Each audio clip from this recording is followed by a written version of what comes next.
I'll give you one of the most dramatic examples, and then I'm going to let you go for this day since I've dumped so much on you. And tomorrow we'll start fresh, and I'm going to walk you through the 7 master steps and how to make a change with this woman I just described, because I didn't finish there, obviously. I had to do some things to help her make this shift. I'm giving you the 30,000-foot view. But I'll give you one of the more dramatic examples. I remember I was doing one of my Date with Destiny seminars, which is one of my favorite programs that I do. I take a couple thousand people, and we go for 6 days. You got people from all over the world, usually 40 or 50 countries. We're translating usually 4 or 5 languages simultaneously. And I love it because you never know what's going to happen.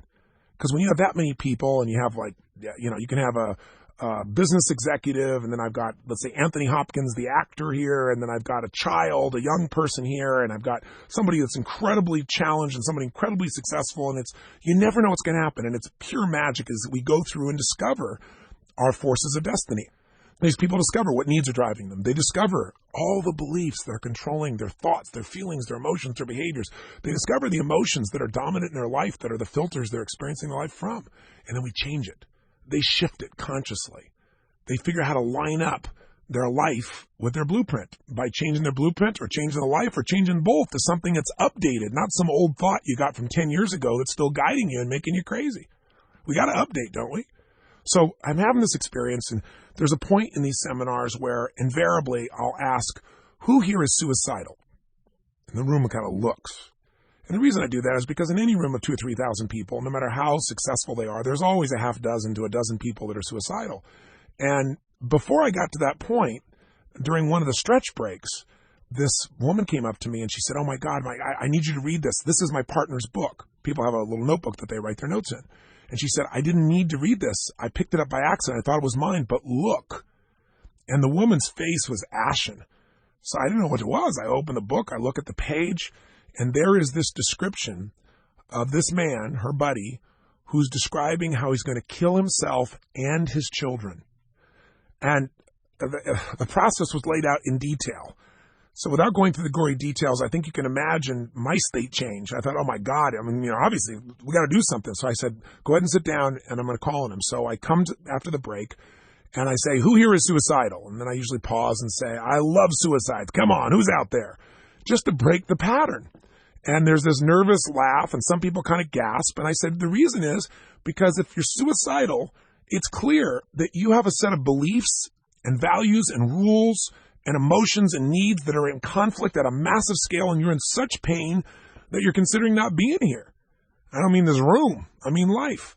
And I want to bring somebody in. I want to show how they're wired and then show you how to change it. And I've been doing this for 30 years. Trust me, I can help. So raise your hand. You can help yourself. Let's do it. And gradually, you'll get 1 or 2 hands, and then it becomes safe, and then usually 5, 6, 7, sometimes a dozen hands. And I'll call on these people, and I'll ask them to tell me why they're depressed, why they're suicidal. And you hear some amazing stories. And then I usually pick one and make an example. But as I'm doing this, the man's notebook, his name was Bob. And so each person, I say, well, what's your name? No Bob. So I listen to their story, and I go to the next. Finally, I've gone through everybody. No Bob. So I finally say, Bob, I read your notebook. Are you out there? Because I didn't know what he looked like. And then I said, come on, Bob. I said, step up. I said, let's deal with this. And gradually, this man about 20 rows back stands up right on the edge of the aisle. And my brain was blown because you know how sometimes you have an expectation. I'm thinking, what kind of person would you picture? Someone's going to kill themselves and their own children, for God's sakes. So I don't know what I pictured, but it was pretty vicious.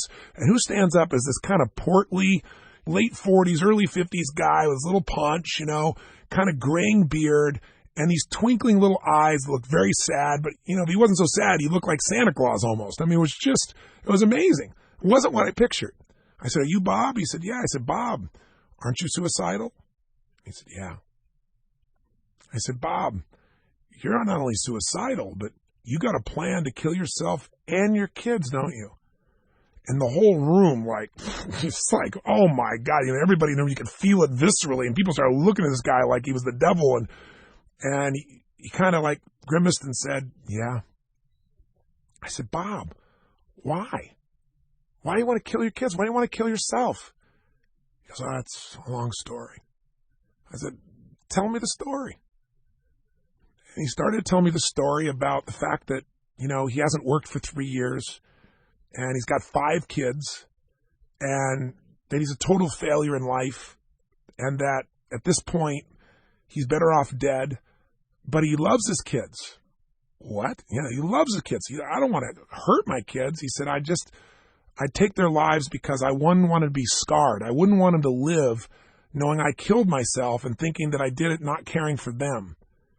He said, I know people have been like that, and he said, that's not something a human being should have to bear. So in his model of the world, in his blueprint, he was so worthless. He was completely insignificant. He was not capable of being deserving of love because he had not taken care of his wife and his kids and provided for them. And he was in a position where he had no certainty he could ever make it better in the future. I mean, everything that valued, everything this man needed, he felt like he couldn't meet. So when we're in such pain, he just thought it'd be less pain to be gone, and he didn't want his kids to be scarred, so he was going to take their life. To him, that was logical. Now, clearly, his life conditions don't match his blueprint. So I want to know what his blueprint was. So I said, Bob, I said, do you really want to do this? He goes, no, I don't want to do this. I prayed for an alternative. I said, well, I think there are several. And there was this kind of nervous laugh in the room, you know. And I said, we're going to make sure you get them. You're not leaving here without some alternatives, Bob. He kind of had a little beginning of a little sheepish grin. And I said, play with me on this. I said, tell me what you thought life would be like. I said, have you ever been happy? He said, not in, I don't know, probably a decade. I said, well, tell me what you were like when you were happy. Tell me what you thought life would be about. He said, well, you know, I used to ride a Harley. And the whole audience, like, couldn't believe it. Bob rode a Harley? And he looks like this guy you'd never imagined. He goes, yeah, I used to ride a Harley, and I used to raise hell. And all of a sudden, as he does this, as he focuses on those days, focus equals feeling, right? His whole state changes. His body changes. His language changes. He goes, yeah, I was kind of a hell raiser, and he said, I had so much fun. I mean, life was fun, man. Life was the open road. Life was about freedom, man. Every day was new and different. You knew it was going to happen. And he said, my wife was my girlfriend then. And he said, frankly, we used to just do it, man. He said, I used to take her and put her on the pool table and we just go at it. And he said, no, I just love my life. And all of a sudden, Bob looks about, 15, 20 years younger and a different guy. And he's not looking depressed. I said, Bob, are you depressed right now? He goes, no, and he starts to laugh. I said, feel like taking your own life? He goes, no. Just the state change. All of a sudden, he's focusing on things differently. He's coming up with a different meaning just in the moment, right? He's starting to feel different. He's starting to, maybe have some different decisions. Now, that's just for the moment. That's not going to change this guy. We got to get into his model of the world. So I dug in a bit more. I said, Bob, tell me something. So what was life about then? He said, well, life was about, having fun and living fully and enjoying yourself and enjoying your woman and being on the open road and freedom. So now we know Bob's model. I said, Bob, so what about now? What changed? He said, well, we got married and we had our first boy and then we had the second and then the third and then the fourth and then the fifth. And I said, do you ride your Harley anymore? He goes, no. He said, no, I haven't ridden it and can't remember when. I said, make love to your wife on the pool table anymore? And he started laughing. I can't remember the last time that happened. I said, what changed? He said, well, I became a father. I had to be responsible and, I had to, live life differently. And you can't be a father and ride a motorcycle. What if you get hurt? And, I had to get, a different kind of job, because I had to be able to support my kids and I was, supposed to be a better husband. And, husbands don't go gallivanting around and being crazy. And I don't know. It's just, and as he said all these things, he went right back to that state where he was like death. And you could just see all the energy drain out of his face. I said, Bob, I said, you changed your rules. You changed your map. Bob, what you really wanted, you said you wanted freedom, you wanted to feel alive. And how did you do that? You live this life where you are connected to your wife and to your friends. You're connected to nature. You're connected to your motorcycle. You're doing cool stuff you thought was significant. You had certainty. You controlled your life. You had so much variety in your life.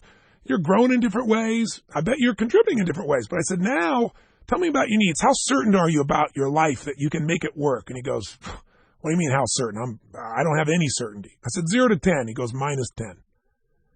I said, well, how much positive variety in your life today? He said, well, I don't know, 1 or 2. I said, how significant do you feel as a man? He said, that's why I don't want to be here. What's the number? Minus 100. I said, I'm a failure. And every bit of energy he had a few moments ago that was moving the room had dropped out of his body. Connection and love. He goes, I know my wife's a good woman. I love her, but, I don't feel anymore. Growth, contribution, 0, 0. It's not hard to figure out why the guys won't be around. I said, here's the problem, Bob. I said, the problem is not your life. I said, your problem is your blueprint. I said, you got to find a way to meet your 6 needs in a better way. And I said, you really think killing your children, that might protect them from being scarred, but have you ever thought about what that might mean in the hereafter? I said, do you have any religious beliefs? And I'm searching to see if there's a place in him for leverage, a place where there can be a shift, a place where I can make changing a must, not a should, where the change will happen not because I'm there, but because his own belief systems take over, where the conflict inside of him, he values something more to make him live than to make him die. And I'm not going to tell you how this got resolved. I think you have to go to tomorrow to find it out, because I'll take you through the 7 steps then. But I will tell you this, Bob lived, but there's more to the story. But I've gone so long today, I better turn you loose. So how about this? How about we just recap for a second? What have we covered today? Wow. Quite a bit. More than we will on most days. This is your introduction, so I hope it's been useful for you. What we've been talking about here is how do you become an agent of change? How do you be able to make change happen in situations other people would think is impossible? How do you make changes in minutes or hours that most people might take weeks, months, or years to do? And then we've begun to expose you now to the 3 decisions that shape you. What are you going to focus on? What does it mean? And what are you going to do? By the way, how important are those 3 decisions for Bob right now? By focusing on the wrong things, giving it a negative meaning that he's worthless, has made him feel like he doesn't want to be here, and what he's about to do if we don't intervene is not pretty, to say the least. We've talked about what affects us in the moment is the state we're in. When Bob's in this state where he's remembering being on his Harley and he's focused on that, his physiology changes, his language changes. Bob's a different guy. He'll make a different decision. But Bob goes back to focusing on how he's done nothing, he's failed his kids, his life is terrible, his life is worthless, and his body changes, his emotion changes, and he could make a really terrible decision for himself and others. We've said, though, that changing someone's state in the moment might change them for the moment. If you're going to change them long term, you've got to change their blueprint. Got to change their model of the world. Got to find out which of those 6 needs is driving them, and maybe there needs to be a shift in those, which one they value most. Or maybe we just need to shift the belief systems. The map's outdated. Need some new beliefs or some new rules. Bob clearly needs some new rules. He thinks that the only way he can be worthwhile as a man is to provide a certain income, and since he's not doing that, he's worthless. He's failed to realize the difference he can make with his children just by loving them and being in their presence, regardless of his income or his job. He's missing out on the connection with his wife. By the way, I asked him, I said, Bob, what about your wife? He said, oh, she'll be fine. That's why he's not going to kill her. She'll make it through this. Interestingly enough. We talked about the needs, the 6 needs, the map, about how to get there. And we've talked a bit about the emotions that guide us. And now we've talked about the formula for happiness. Your life conditions equal your blueprint. The formula for unhappiness. Your life conditions do not equal your blueprint. And the formula for suffering. Your life conditions don't equal your blueprint, and you believe you can do nothing to change it. You're helpless. Your 3 choices: blame, events, people, yourself, or the only 2 real choices: change your life conditions. Change your body. Change your relationship. Do something now, or change your blueprint. And Bob is our first instructional example, which we will continue tomorrow as we walk into the 7 master steps of ultimate change, ultimate impact. I hope I've hooked you. I hope you're with me. I promise you that if you'll stick with me for these 10 days, each day, some days will be shorter, some will be a little bit longer, but each day I promise to make sure I bring forward to you some of the best insights that I've found, and that by taking these in, you'll become more impactful as a leader, as a friend, as a parent, as a lover, as a person who really is a force for good, or as I would say, an agent for change. So, as you go to turn off this audio session, what I'd like you to do is take one form of action. It's real simple to kind of integrate this. Let's start with you. If we want to influence somebody else, probably useful to influence ourselves. Much harder to influence ourselves than a stranger anyway, or someone else. So I'd like you to jot down, again, what needs are driving you? What are the top 2 of the 6 of certainty, uncertainty, significance, love, and connection, growth, or contribution. Not which one do you value most, which one do you live most operationally. Secondly, I want you to think of an area of life you're really pleased with and lock it in and notice why you're pleased. Why are you pleased? Capture it and notice that it matches your core expectation, at least at a basic level. And then think of an area you're not pleased with and actually jot it down. I'm not pleased in this area and here's why. And then notice how your life conditions don't match your blueprint, and then make a decision as the final step. Do I need to change my life conditions? Do I need to start working out instead of complaining about my body? Do I need to shift my relationship? Do I need to focus on something else spiritually or emotionally? What do I need to do? Or do I need to change my blueprint and stop having a ridiculous expectation? Because I'll tell you one thing, most people's blueprint is where the problem is. You know, I've met so many people over the years. I'll give you one last example. My dear friend Anthony Hopkins, and he's somebody who's just, he's not like what you'd see on the silver screen. Yes, he's an unbelievably brilliant actor, but he's one of the most generous, playful, warm human beings you can imagine. And Tony had the experience of going on my date with Destiny, and I'll never forget. He got up on, I think, the fourth or fifth day, and he kept raising his hand, and I was ignoring him because I was making sure security people were around him and nobody would bug him so he could have his own experience. I didn't want anybody to know he was there. It was pretty hard to hide Hannibal Lecter, but we did our best, you know. And he finally raised his hand, he shouted out, he said, "You don't need to protect me anymore." And I said, "Okay, Mr. Hopkins, Sir Anthony." And he smiled and he said, "I just want to share." And he got up and he told the story about feeling the greatest joy he'd ever felt. He said, "Because now I understand myself." He said, "I've been knighted by the Queen." He said, "You know, I've had an Academy Award." And he said, "But somewhere inside, I wasn't allowing myself to experience this," because he said, "I've had this blueprint that's impossible to meet, this blueprint of how I have to be all the time." And he said, "It's made me unhappy even in some of the best times." And he said, "So this is the greatest gift. This gift of change can happen at the deepest level when you get to the source, when you and I begin to master the invisible forces." That's what the session was the introduction to. And the next few days, we're going to go into the mechanics of it. So thanks for your time. It is my privilege to serve you, and I'm looking forward to spending the next few days with you and then finding out about the people that you've touched as a result of your mastery of the 10 master steps of maximum impact. God bless and live with passion. I'll talk to you tomorrow.